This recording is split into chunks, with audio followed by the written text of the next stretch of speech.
Welcome to the Cumbria Chamber of Commerce podcast, your weekly update of business news and issues from around Cumbria. Find out how we support new business and help existing businesses to grow and flourish at cumbriachamber.co.uk. Now here's the Chamber's Business Engagement Manager, Julian Whittle, with this week's episode. Hello, I'm here with John Scott of Cumbria Trading Standards to talk about how businesses can prepare for Brexit. Now, John, we know from surveys that we've done that the big frustration for businesses looking ahead to Brexit is that although it's due to happen on March the 29th, we still have no idea what sort of Brexit we're going to get, because, one end of the spectrum, we could be, the no deal Brexit straight away. Or if some form of the Prime Minister's deal gets passed, there'll be a transition period at least until the end of 2020. And it's even possible, because there's MPs are talking about, well, should there be a second referendum, we might end up not leaving at all. Or we might have a very soft Brexit along the Norway Plus model. So given all these options, how should businesses approach this? Well, businesses should have a Brexit strategy. I think they fall into two categories.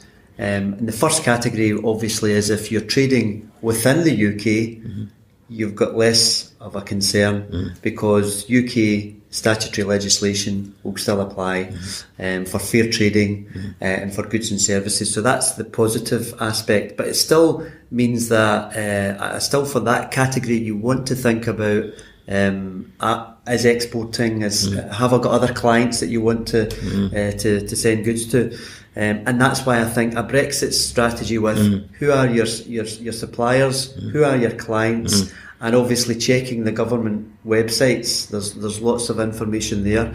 So that's the first one. If you're the second category, obviously, is if you're exporting. Or importing, for that matter. Yeah, good point. Or importing. You've got to think what's going to change at the borders to allow my goods free access. Now, the most up-to-date information I've got is that the government are recommending that businesses should register to get a EORI number. Now, that's short for Economic Operators Registration and Identification Number. Really easy to do. If you go into the gov.uk /EU exit website, if you just type that in, you can register. So who needs that then? That's anybody that's importing or exporting goods, right. Especially, as I say, hauliers would be the first group of people that I would think to. And if you're as I say, going back to this group of people that are importing and exporting, if they've got hauliers approved, hauliers, they want to check that they've got that in place. It's preparation, because as you rightly said, Julian, we can't be sure what will happen. As far as businesses go, there's been lots of good information in relation to the laws. The government have produced technical papers, and I know trade associations, whether it be farmers, hauliers, food sector, as I say, non-food sector, there's been lots of good guidance. So that's the part that you want to think about at your Brexit risk assessment. It's not a bad act. Most modern businesses think about doing if they're manufacturing, they think about a product recall.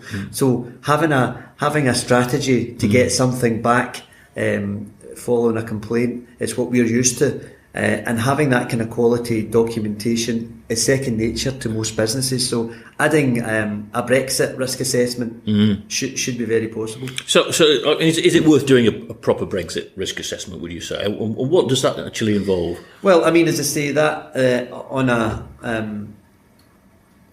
businesses want to have details of the contacts they've got, as I said to you earlier, who's doing the transporting for them, who are their customers.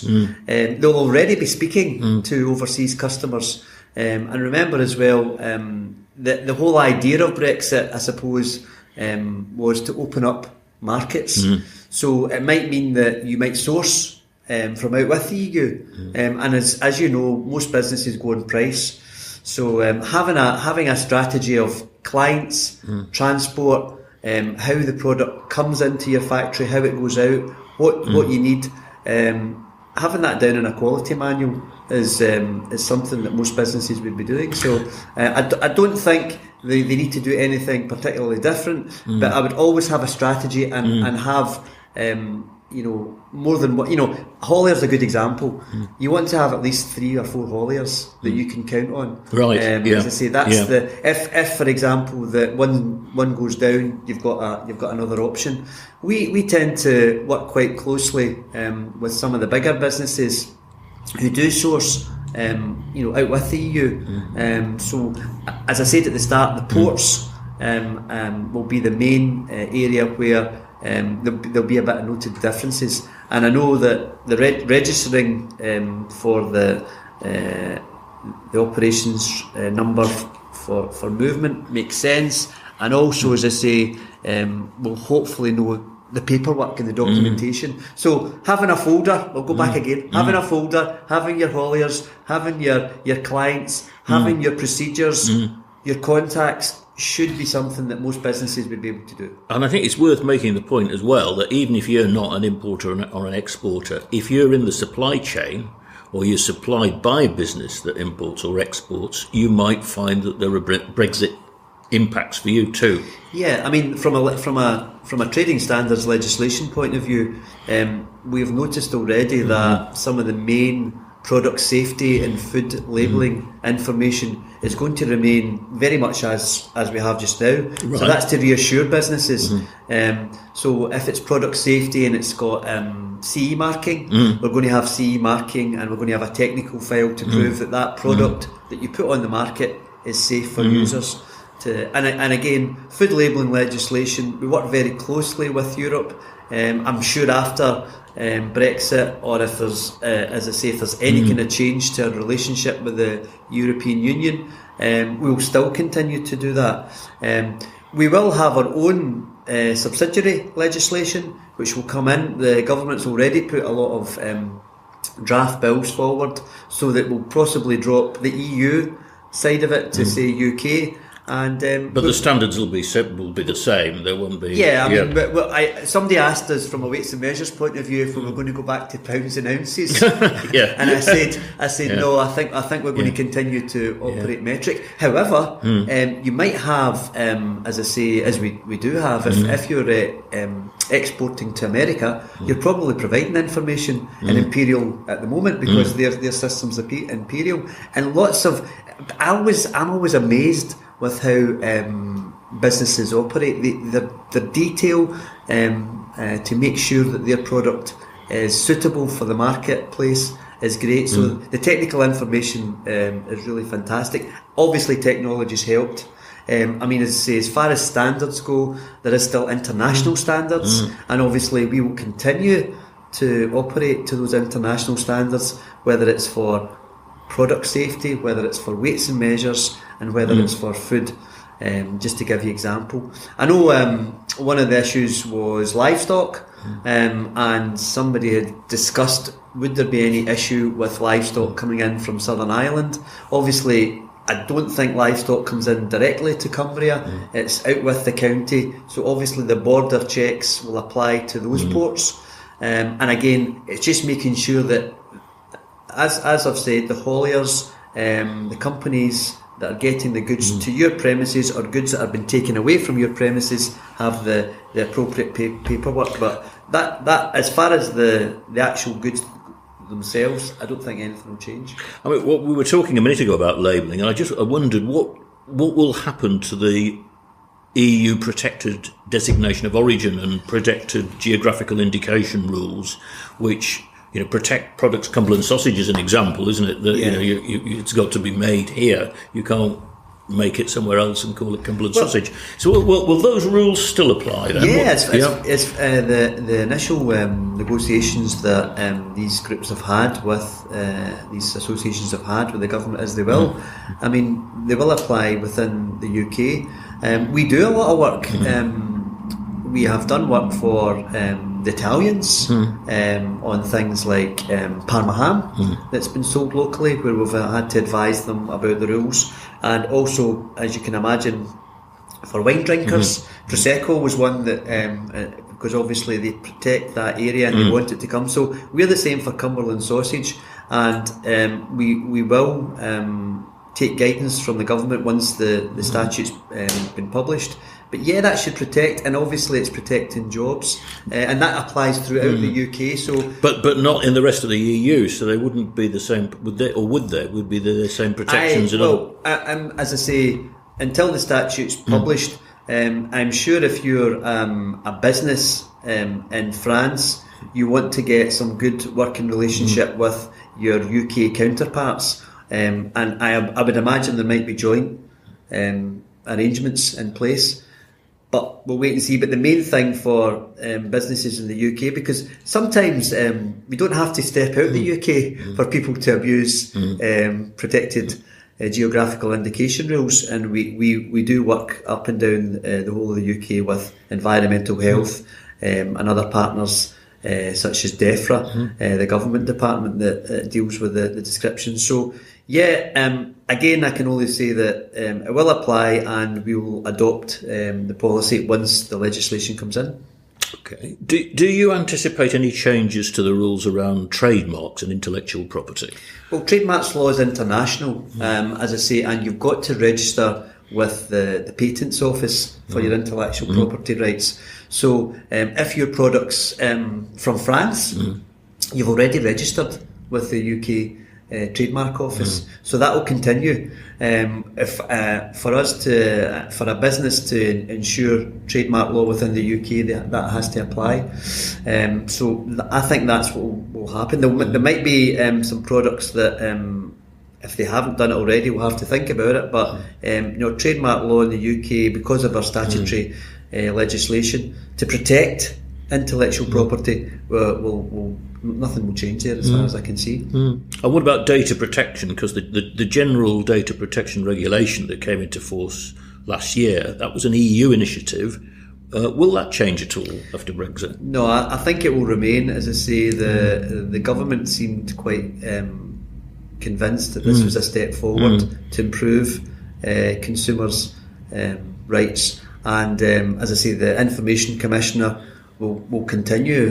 We get good information. We get good details from them about any changes in the legislation. I know organisations have made great improvements, as I say, but we probably will make sure that that's a UK piece of legislation. So that's what will happen with whether it's food, product safety, weights and measures. There will be a transitional period. There's already statutory instruments been put down, and they are just waiting to come into play when Brexit, when it happens. How will business travel within the EU be affected? Say if you are going on a business trip, maybe you want to hire a car yeah. Well, as I say, we benefited from being part of the EU as consumers in a number of areas, and one obviously was package travel, which was an EU regulation, and that covered things about protecting your deposit that was paid. As far as I'm aware, there will be details about how you're going to allow free movement. I expect, as I say, it will be decided by the governments when you enter the EU. There might be some more documentation that you would need. An international driving permit. Yes. Because I think UK driving licence will no longer be valid. Yeah. I mean, it's worth making the point that we're talking here about what would happen in the event of no deal. And we don't know whether that's going to happen, but it could. And it could be, on March the 29th, and things like UK driving licenses wouldn't be valid. Yeah, as I say, I know, for example, that what I'm pretty confident about is there does seem to be time that's been set by the government to allow a transitional period.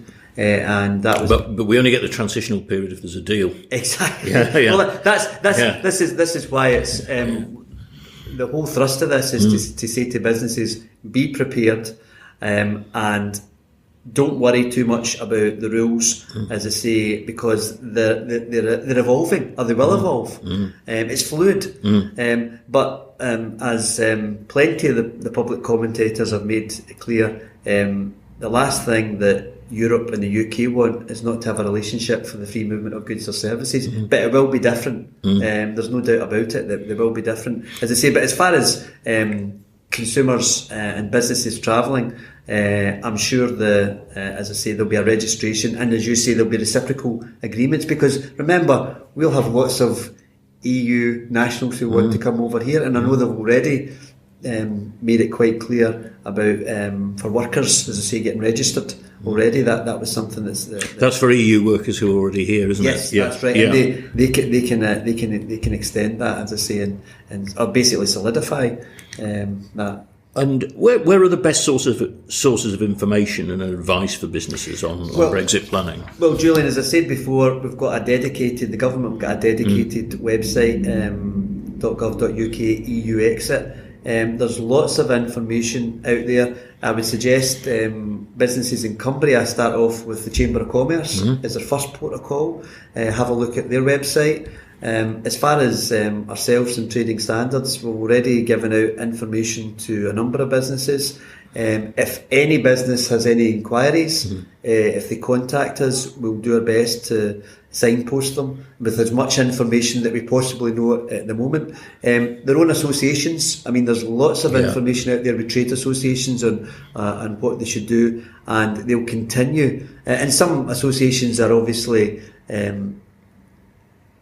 negotiating already with the government about what they want to see happening going forward. So I'm hoping that there will be a smooth transition. There will always be the possibility that in one of the sectors something will be going wrong, but I think the biggest change, as I say, go back to the start, is we'll notice some change at our borders and documentation. And as you know, they already did that trial run in Kent. Oh yes, that's because that's the danger, isn't it? If all this leads to the ports snarling up and there is delays, in either your imports coming in or your exports going out, you've got to be ready for that. Yeah, but I'm always very optimistic, and a plus side, Carlisle's going to have an airport up and running, and fingers crossed. As people can gather my accent, having lived in the west of Scotland, been brought up there. I mean, Glasgow Airport was always flying goods and services, all over the world. So we've obviously got to think that, and that's why I'm saying, what's the alternatives? Who's your alternative transport arrangements? Yeah. If you had a test lab in Europe, well, can you use a test lab in the UK? If you were getting a tech, I mean, most goods and services come from China. Unless we make them, they come from a lot. Yes, a high proportion come from the Far East. So there'll be a big emphasis on processing those as quickly as they can at the ports in the south. But we, I don't see as far as legislation that puts goods on the marketplace any major changes. We'll maybe go back to having some more control over our own documentation. For example, Trading Standards, we're a notified body for weights and measures. So if you've got a piece of weighing equipment that you bring onto the market in Cumbria, we will test it and say that it's fit for use for trade. So there is still existing UK avenues for businesses to look at. I guess a big one will be funding for any business, because obviously we do try and push businesses towards the Chamber of Commerce and see if there's any funding that they can get. If EU stops, I would imagine it's going to be something that the government departments are going to have to take seriously. They're planning something called the UK Shared Prosperity Fund that would replace the EU structural funds, but that we don't know the details of that yet. Yeah. But the government has said that in terms of projects that are in the pipeline that have got EU funding, that they will get the funding that they were expecting. Excellent. Okay, thanks very much, John. Thank you, Julian. Thank you. Thank you for listening to the Cumbria Chamber of Commerce podcast. You can find out more about how we're supporting Cumbrian businesses at cumbriachamber.co.uk and cumbriagrowthhub.co.uk. In the meantime, thank you very much for listening, and we'll have another episode for you next week.